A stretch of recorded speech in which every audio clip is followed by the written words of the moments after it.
మన ప్రభువును రక్షకుడైన యేసుక్రీస్తు నామములో అందరికీ శుభాలోనం తెలియజేస్తున్నాం. ప్రియులారా, అందరూ బాగున్నారు కదా? చూడండి, ఈ దినముకే ఏర్పాటు చేయబడిన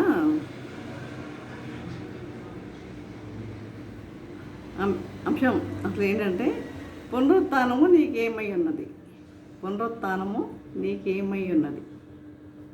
చూడండి, మనం అందరం గుడ్ ఫ్రైడే, ఈస్టర్ ఇవన్నీ జరుపుకున్నాం. మంచి పిండి వంటలు చేసుకున్నాం, మరి కొత్త బట్టలు అవన్నీ చేసుకున్నాం. కానీ మరి పునరుత్థానం అంటే, పునరుత్థాన దినము అంటే పండుగ అని చాలామంది అంటారు. చాలామంది పండుగ అని అనుకుని ఇలా చేస్తూ ఉంటారు. ఈ పునరుత్థాన దినం అంటే దేవుని వాగ్దానాల నెరవేర్పు. దేవుని వాగ్దానాల నెరవేర్పు. చూడండి, యోహాను సువార్త 11వ అధ్యాయం 25వ వచనంలో చూసినట్లయితే యేసు ఏమంటున్నారు? పునరుత్థానమును జీవమును నేనే, నా యందు విశ్వాసం ఉంచేవాడు చనిపోయినను బ్రతుకును. నా యందు విశ్వాసం ఉంచేవాడు చనిపోయినను బ్రతుకును. చూడండి, ఈ దినాల్లో చాలామంది ఏ మతాన్ని ఎంచుకోవాలి, ఏది గొప్పది అని ఆలోచిస్తూ ఉంటారు. ఏ మతాన్ని ఎంచుకోవాలి, ఏది గొప్పదని ఆలోచిస్తూ ఉంటారు. క్రైస్తవ్యాన్ని ఉన్నతంగా చేసింది ఏది అంటే ఈ పునరుత్థానమే. క్రైస్తవ్యాన్ని ఉన్నతంగా చేసింది ఈ పునరుత్థానమే. అనేక మంది వచ్చారు, వెళ్ళారు, కానీ ఎవరు తిరిగి లేవలేదు. చనిపోయిన వారు ఎవరు కూడా తిరిగి లేవలేదు. అయితే లేచింది ఎవరు అంటే మన ప్రభు అయిన యేసుక్రీస్తు మాత్రమే. చూడండి, దీని విషయంలో చిన్న కథ చెప్తా. చూడండి, ఒక సమాధుల తోటలో ఒక పనివాడు ఏం చేస్తున్నాడు? హాజరు వేస్తున్నాడు. సమాధుల తోటలో హాజరు వేస్తున్నాడు. మరి 1 అంటే వచ్చాను సార్ అంటున్నాడు, 2 అంటే వచ్చాను సార్ అన్నాడు, 3 వచ్చాను సార్ అన్నాడు, 4 అనేసరికి అక్కడ యేసుప్రభు వారు అక్కడ లేరు. అంటే ఏంటంటే ఆయన ఒక్కసారే వచ్చారు ఇక్కడికి, మళ్ళీ ఎప్పుడు ఇక్కడికి తిరిగి రాలేదు. ఒక్కసారే వచ్చారు ఆయన, మళ్ళీ ఎప్పుడు ఇక్కడికి తిరిగి రాలేదన్నారు. యేసు తాను చనిపోవడానికి ముందే తనకు మరణం మీద అధికారం ఉందని తెలియజేశాడు. తనకి మరణం మీద అధికారం ఉందని తెలియజేశారు. చనిపోయిన వారిని 3 తిరిగి ఆయన బ్రతికించాడు. యాయిరు కుమార్తెను, నాయును అనే గ్రామంలో ఆ విధవరాలి కుమారుని బ్రతికించాడు. విధవరాలి కుమారుని మరియు మార్త సహోదరుడైన లాజరును ఆయన బ్రతికించినట్లుగా మనం చూస్తాం. లాజరు సమాధి వద్దకు వచ్చినప్పుడు మార్త యేసుతో ఏముంటుంది? అంత్యదినమున పునరుత్థానమందు లేచునని ఎరుగుదును అని చెప్తుంది. అంత్యదినమున పునరుత్థానమందు లేచునని ఎరుగుదునని చెప్పింది. అయితే పునరుత్థానం అనేది కేవలం భవిష్యత్తుకు సంబంధించిన మాత్రమే కాదు, వర్తమానానికి సంబంధించింది కూడా. మగ్దలేని మరియతో దేవదూత ఏం చెప్పాడు? ఆయన ఇక్కడ లేడు, ఆయన లేచి ఉన్నాడు. ఆయన ఇక్కడ లేడు, లేచి ఉన్నాడు అంది. అయితే చూడండి, మనము పునరుత్థానం అంటే ఏమిటో అర్థం కావాలంటే వ్యక్తిగతంగా మనం తెలుసుకోవాలి. ఈ మగ్దలేని మరి ఏం చేసిందంటే వెంటనే పేతురు యోహాను దగ్గరికి పరిగెత్తుకుని వెళ్ళింది. పేతురు యోహాను దగ్గరికి వెళ్ళి శిష్యులతో చెప్పింది. పేతురు యోహాను దగ్గరికి వెళ్ళి పేతురు సమాధి లోపలికి వెళ్ళి చూశాడు. పునరుత్థానము పేతురుకి ఏమిచ్చింది? శక్తినిచ్చింది. నేనే మార్గమును సత్యమును జీవమును. యోహాను సువార్త 14:6 మనం చూస్తాం. యేసు ప్రభు నేను మార్గములలో ఒక మార్గాన్ని అని చెప్పలా. నేనే మార్గాన్ని అన్నాడు. నేనే మార్గాన్ని. కాబట్టి ఏ మార్గంలో వెళ్ళినా పరలోకానికి వెళ్తామంటారు కొంతమంది. మనం ఏ మార్గంలో వెళ్ళినా పరలోకానికి వెళ్తామంటారు. అది కాదు. కాబట్టి అయితే యేసు నేనే అన్నారు, కానీ నేను అనలేదు, కానీ నేనే అన్నారు. అంతేకాదు, యేసు భూలోకమందును, చూడండి యోహాను సువార్త 10వ అధ్యాయం 18వ వచనంలో చూసినట్లయితే భూలోకమందును పరలోకమందును నాకు సర్వాధికారం ఇవ్వబడింది. భూలోకమందును పరలోకమందును నాకు సర్వాధికారం ఇవ్వబడింది. చాలామంది రోమా ప్రభుత్వమే యేసును చంపేసింది అంటారు. రోమా ప్రభుత్వమే యేసును చంపేసింది అంటారు. అయితే ప్రభు ఇలా చెప్పారు, ఎవడనో నా ప్రాణం తీసుకొనడు, ఆయన చంపేది ఎవరు అసలు? ఆ? ఆయన మన కొరకు ప్రాణం ఇచ్చారు ఆయన. ఎవరు నా ప్రాణం తీసుకున్నాడు? ఎవడు నా ప్రాణం తీసుకున్నాడు? నా అంతట నేనే దానిని పెట్టుచున్నాను. నా అంతట నేనే దానిని పెట్టుచున్నాను. దాన్ని పెట్టుటకు నాకు అధికారం కలదు, దాన్ని తిరిగి తీసుకుంటే కూడా నాకు అధికారం కలదు అన్నారు. ఆయన ఆయన అంతటా ఆయనే ప్రాణం పెట్టాడు మన కొరకు, మన పాపాల నిమిత్తమే. కాబట్టి దాన్ని తిరిగి తీసుకుంటే నాకు అధికారం కలదు అన్నాడు. ఆయనను సమాధిలో పెట్టి కావలి వారిని కాపలా పెడితే యేసు తిరిగి రారు అని అనుకున్నారు చాలామంది. యేసు తిరిగి రారు అనుకున్నారు. ఆయన శిష్యులు కూడా ఆయన తిరిగి లేస్తాడంటే నమ్మలేదు. ఆయన తిరిగి లేస్తాడంటే నమ్మలేదు. కానీ శాస్త్రులు పరిశీలు నమ్మారండి. శాస్త్రులు పరిశీలు మొత్తం నమ్మారు. 3.5 సంవత్సరాలు యేసుతో తిరిగి జీవించి ఆయన అనేక మార్లు చెప్పాడు. ఆయన నేను సిలువ వేయబడతాను, అనేక శ్రమలు పొందుతాను అని అనేక మార్లు చెప్పినా కూడా శిష్యులు నమ్మలేదు. కానీ ఈ శాస్త్రుల పరిశీలు మాత్రము ఈ మాటలు నమ్మారు. యేసు చేసిన అద్భుతాలు, చనిపోయిన వారిని తిరిగి లేపిన విషయాలు శిష్యులు చూశారు కానీ నమ్మలేదు. చాలామంది క్రైస్తవులు కూడా అలాగే ఉంటారు. చాలామంది క్రైస్తవులు కూడా అలాగే ఉంటారు. గుడ్డిగా ప్రవర్తిస్తారు. కొన్నిసార్లు మనకంటే సంఘానికి బయట ఉన్న వారికి ఎక్కువ విశ్వాసం ఉంటుంది. ఒక్కొక్కసారి మనం దేవుని సన్నిధికి వెళ్తున్నాం, మనకంటే కూడా ఎక్కువగా బయట ఉన్నవారికి, సంఘానికి బయట ఉన్నవారికి, అన్ని వాళ్ళకి ఎక్కువ విశ్వాసం ఉంటుంది. ఈ పునరుత్థానము నీకేమై ఉన్నది? ఈ పునరుత్థానము నీకేమై ఉన్నది? ఈరోజు అంశం ఏంటంటే ఈ పునరుత్థానము నీకేమై ఉన్నది? ఈ పునరుత్థానం అంటే దేవుని వాగ్దానాలను అర్థం చేసుకోవడం, ఆయనకి వాగ్దానాలను మనము అర్థం చేసుకోవడం, వాటిని నమ్మడం. యేసు ప్రభు తన శిష్యులతో కొన్ని మాటలు చెప్పారు. మార్కు సువార్త 10వ అధ్యాయం 34వ వచనం చూసినట్లయితే, వారు మనుష్య కుమారుని అపహసించి ఆయన మీద ఉమ్ము వేసి కొరడాలతో కొట్టి చంపెదరు. 3 దినములైన తర్వాత ఆయన తిరిగి లేచును అని శిష్యులతో చెప్పారు. ఆయన చెప్పిన మాటలు నిజమా కాదా, చెప్పినవి నెరవేరలేదా, నెరవేరాయా? ఈ లోకంలో చాలా నకిలీ వాగ్దానాలు చేస్తున్నారు. చాలామంది నకిలీ వాగ్దానాలు చేసేవారు ఉన్నారు. ఈ లోకంలో అనేక మంది అట్లాంటి వాళ్ళు ఉన్నారు. ఉదాహరణకు యవనంలో ఉన్న మగవారు చాలా బాడీ స్ప్రే వాడితే స్త్రీలందరూ అతను వెంటబడతారని టీవీలో చూపిస్తూ ఉంటారు కొంతమంది. అంటే ఒక రకమైన బాడీ స్ప్రే వాడితేనంట ఈ మగవారు పలానా బాడీ స్ప్రే వాడితేనంట స్త్రీలందరూ వారు వెంట పడతారంట అని టీవీలో ఉన్న టీవీలో ఉన్నది చూపిస్తూ ఉంటారు. అయితే టీవీలో చూపిస్తూ ఉంటారు. గ్లూకోజ్ తాగితే చాలా బలం వచ్చి సచిన్ టెండూల్కర్లా క్రికెట్ ఆడతానని చూపిస్తారు కదా. అయితే గ్లూకోజ్ వాడితేనే బలం వచ్చేసి అలాగే మనం వాడుతున్నామా? కాదు. అదే విధముగా అంటే ఇవన్నీ ఏంటి? నకిలీవి అనమాట. కాబట్టి యేసు ప్రభు తిరిగి లేచిన తర్వాత సమాధి ఖాళీ అయ్యింది. ఆయన సమాధి ఖాళీ అయింది. అది దేనికి సూచనగా ఉన్నది? నిత్య జీవానికి సూచనగా ఉన్నది. నిత్య జీవానికి సూచనగా ఉన్నది. సమాధి ఖాళీ అయింది, సిలువ ఖాళీగా ఉంది. యేసు దేహానికి చుట్టబడిన నార వస్త్రాలు ఖాళీ అయినాయి. యేసు మరణపు ముళ్ళును విరిచాడు.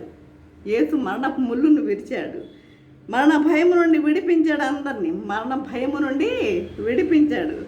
మీరు మీ స్నేహితులను మీ ఇంటికి ఆహ్వానించి చాలామంది చావు గురించి మాట్లాడుకుందాం రండి అని పిలిస్తే వారు వస్తారా? రండి మనం ఒకసారి మనం మరణం గురించి మాట్లాడుకుందామంటే ఎవరన్నా వస్తారా? రారు. ఎందుకు? భయం. రారు. చాలా భయపడతారు. మరణం అంటే భయపడిన వారు ఎవరున్నారు అసలు? మరణము అంటే భయపడిన వారు ఎవరన్నా ఉన్నారా? అసలు డెడ్ బాడీ వెళ్తూ ఉంటేనే ఆ యొక్క టపాసులు అవన్నీ చూస్తూ ఉంటేనే అమ్మో ఎవరు చచ్చిపోయారమ్మో అని ఇక్కడ ఆందోళన చెందేవారు అనేక మంది ఉంటారు. చావుని సంతోషంగా ఎదుర్కొనేవారు ఎంతమంది ఉన్నారండి ఈ లోకంలో? సంతోషంగా ఎదుర్కొనేవారు. చావు అంటే భయపడిన వారు ఎవరు కూడా లేరు. కాబట్టి మేము పరలోకానికి వెళ్తామని చెప్పగలరు, మేము పరలోకానికి వెళ్తామని చెప్తారు, కానీ యేసుని గురించి వినడం కాదు. ఆయన సొంత రక్షకుని అంగీకరిస్తే తప్ప పరలోకానికి వెళ్ళలేరు. ఆయనను సొంత రక్షకునిగా మనం అంగీకరించాలి, ఆయన్ని అంగీకరించే వారిగా ఉండాలి. చాలామంది అంగీకరించాము అని భ్రమలో ఉంటారు, కానీ అంగీకరించరు. అంగీకరించామని భ్రమలో ఉంటారు, కానీ వారు చేసే పనులు వారు చేస్తూనే ఉంటారు. వారి క్రియలు కూడా సరిగా ఉండవు, వారి క్రియలు కూడా సరిగా ఉండవు.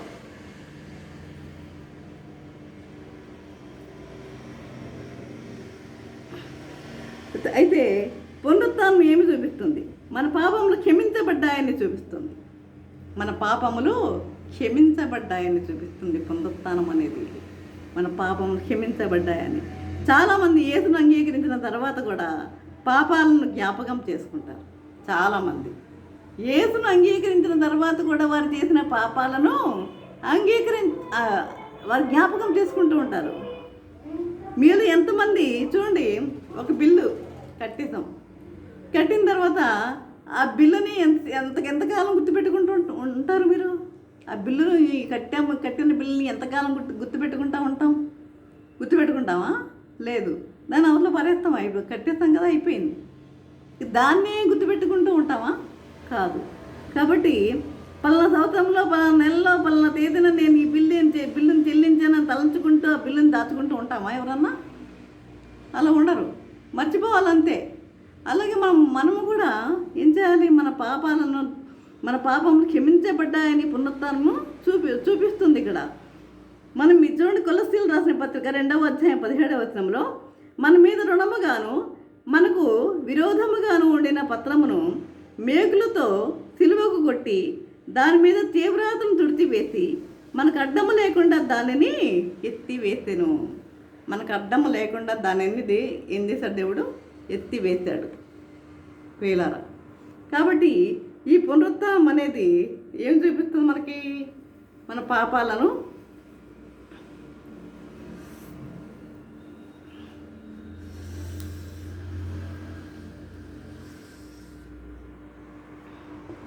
మన పాపములు క్షమించబడ్డాయని చూపిస్తుంది. ఈరోజు మన నిరీక్షణ ఏంటి? ఈరోజు ఏ కారణం చేత మనం యేసు వద్దకు వచ్చాం? ఎందుకు వెళ్తున్నాం యేసు వద్దకు? ఏ కారణం చేత మనం యేసు వద్దకు వచ్చాం? స్వస్థత కోసమా? లేకపోతే నీ ఆర్థిక ఇబ్బందుల కోసమా? నిజంగా నిత్య జీవమే మనది నిరీక్షణ. పునరుత్థానం అంటే ఏమిటో పేతురు అర్థం చేసుకున్నప్పుడు అతనికి ఏమొచ్చింది? ధైర్యం వచ్చింది. పునరుత్థానం అంటే ఏమిటో ఆయన అర్థం చేసుకున్నప్పుడు అతనికి ఏమొచ్చింది? ధైర్యం వచ్చింది. ఇంతకుముందు పేతురు ఎలాంటి వాడు? పిరికివాడు. యేసు ఎవరో తెలియదని 3 సార్లు పొంకినవాడు పేతురు. అలాంటి పేతురికి పునరుత్థానం ఏం తీసుకొచ్చింది? ధైర్యాన్ని తీసుకొచ్చింది. ఆ ధైర్యం మనకు వచ్చిందా? ఆ పునరుత్థానం అనే దానిలో మనకి ధైర్యం అనేది మనకుందా? అదే విధంగా చూడండి ప్రియులారా, యేసు ప్రభు యొక్క ఖాళీ సమాధిని చూసినప్పుడు శిష్యులు ధైర్యంగా ప్రకటించారు. ధైర్యంగా అన్ని సమాధులు మూసి ఉంటాయే కానీ ఒక్క సమాధి, యేసు ప్రభు వారి సమాధి మాత్రమే తెరిచిన సమాధి. అది ఆ శిష్యులందరికీ ధైర్యాన్ని కలుగజేసింది. అదేవిధంగా అనేక చోట్లకు వెళ్ళి వాళ్ళు దేవుని వాక్యాన్ని ప్రకటించారు. యోధ ఇస్కరియోతు తప్ప ఊరి వేసుకున్నాడు కదా. దేవుని దగ్గర రావడానికి, ఆయన దగ్గరికి వస్తే క్షమాపణ దొరుకుతుంది అన్న ఆ విషయాన్ని కూడా ఆయన గుర్తు చేసుకోలేకపోయాడు. 30,000 వెండి నాణాలకి యేసు ప్రభుని అమ్మివేశాడు. ఆయన తప్పని తెలిసిన తర్వాత పశ్చాత్తాపడి దేవుని దగ్గరికి వెళ్తే ప్రభు క్షమిస్తాడన్న విషయాన్ని ఆ 3.5 సంవత్సరాలు తిరిగాడు, కానీ అది గుర్తు చేసుకోలేకపోయాడు. ఆ ప్రభు యోధ ఇస్కరియోతు తన దగ్గరికి వస్తాడు అని ప్రభు ఎదురు చూశాడు, కానీ రాలేదు. వెళ్ళి ఏం చేశాడు? ఊరు పెట్టుకున్నాడు. కాబట్టి ఎంతటి ఘోర పాపికైనా యేసు యొక్క మనకేముంది? క్షమాపణ అనేది దొరుకుతుంది. ఎప్పుడు? మనం పశ్చాత్తాపడినప్పుడు, నేను పశ్చాత్తాపడినప్పుడు మనకి క్షమాపణ అనేది దొరుకుతుంది ప్రియులారా. దేవుడు మనకు క్షమిస్తాడు. మన పాపాలను మనం క్షమించడానికి సిద్ధంగా ఉన్నాడు. కాబట్టి శిష్యులు ధైర్యంగా ప్రకటించారు, భయపడకుడి అని పునరుత్థానుడైన ప్రభు మనతో చెప్తున్నాడు.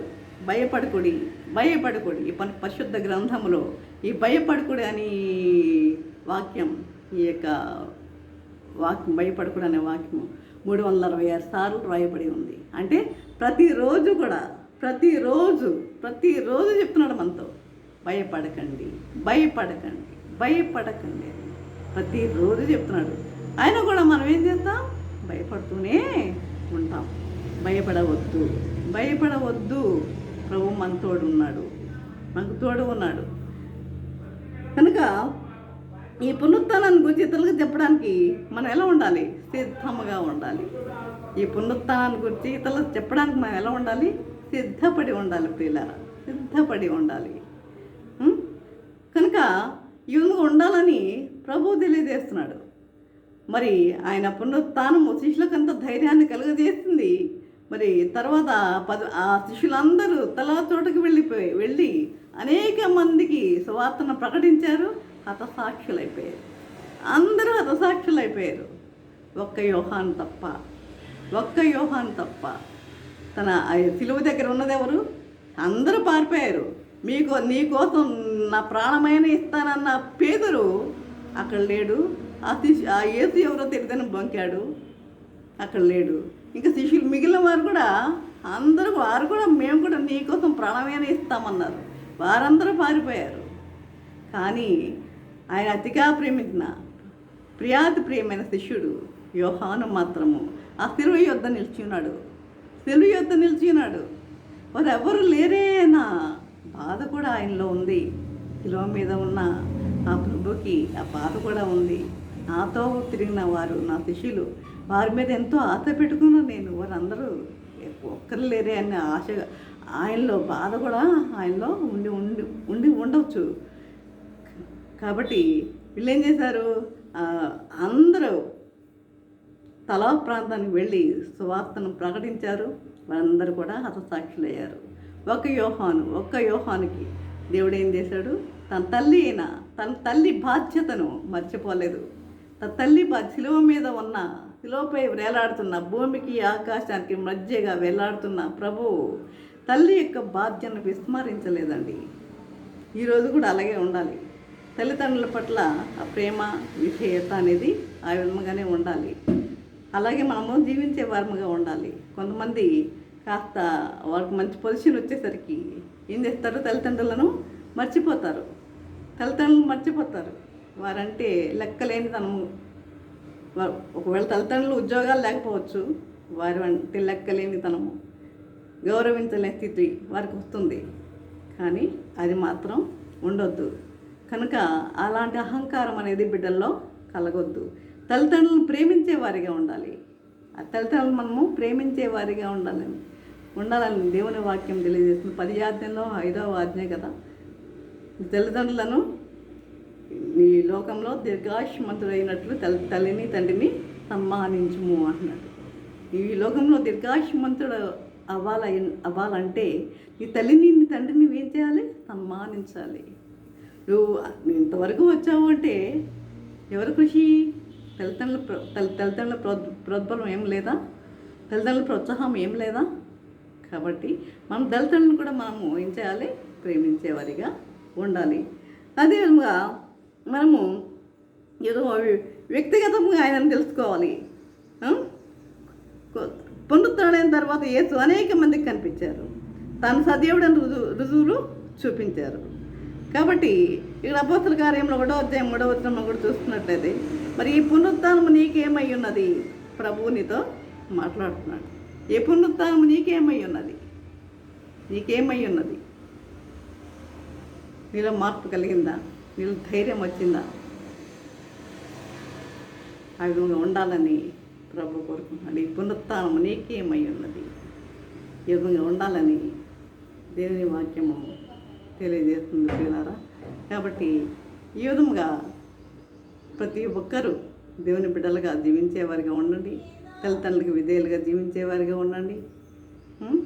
మరి మన పాపములను క్షమించబడ్డాయని ఈ పునరుత్థానము చూపిస్తుంది. కాబట్టి యేసును అంగీకరించిన తర్వాత కూడా మన పాపాలను జ్ఞాపకము చేసుకుంటారు చాలామంది. యేసును అంగీకరించిన తర్వాత కూడా, కానీ అంగీకరించిన తర్వాత కూడా మన పాపాలను మనము విడిచిపెట్టేయాలి.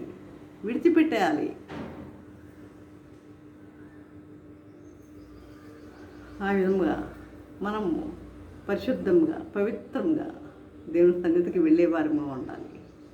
మన హృదయంలో ఎలాంటి కపటం అనేది ఉండకూడదు. నీతి, న్యాయము, యథార్థత కలిగి మనం జీవించేవారిగా ఉండాలి. అది దేవునికి ఇష్టమైన జీవితం. ప్రియులారా. కాబట్టి ఈ విధంగా జీవించుటకు పరిశుద్ధాత్మ దేవుడు సహాయం చేసి నడిపించను గాక. ఆమేన్. ప్రార్థన చేసుకుందాం. పరిశుద్ధ ప్రేమగల తండ్రి, నీ పరిశుద్ధ పాదము స్తోత్రం దేవా. ప్రభా తండ్రి, ఎంతవరకు నేను ప్రభా ఈ వాక్యం తండ్రి మాతో మాట్లాడిన విధానం బట్టి నాయన మీకు వందం తెలియజేసుకుంటున్నాం ప్రభా. నాయన ఇదిగో నాయన తండ్రి, పునరుత్థానం నీకేమై ఉన్నదన్న విషయంలో మేము ధ్యానించుకుని ఉన్నాం నాయన ప్రభా. కొన్ని విషయాలు నాయన తండ్రి ప్రభా, అనేక విషయాలు మేము ధ్యానించుకుని ఉన్నాం నాయన ప్రభా. తండ్రి, నీ ఎంత భయభక్తులు కలిగి మేము జీవించే వారికి ఉండగానే కృప దయచేయండి నాయన ప్రభా. విన్నవారు తండ్రి, ఎంతమంది అయితే వాక్యం విన్నారో నాయ ప్రభా, ప్రతి ఒక్కరిలో మారు మనసు దయచేయండి నాయ ప్రభా. తండ్రి, వారి హృదయంలో తండ్రి ఈ వాక్యం నాటుకుని తండ్రి ఆ వాక్యానుసారం వారు జీవించడానికి కృప దయచేయమని నజరేయుడైన యేసు అమృతమాలు వినముగా వేడుకుంటున్నాం తండ్రి. ఆమేన్. తండ్రి అయిన దేవుని ప్రేమయు, కుమారుడైన యేసుక్రీస్తు కృపయు, పరిశుద్ధాత్మిక సహవాసము సకల దేవుళ్ళు సదాకాలము ప్రభా. తండ్రి, ఎంతమంది అయితే ప్రభా వాక్యం విని ప్రతి ఒక్కరికి తోడే నిల్చుండను గాక. ఆమేన్.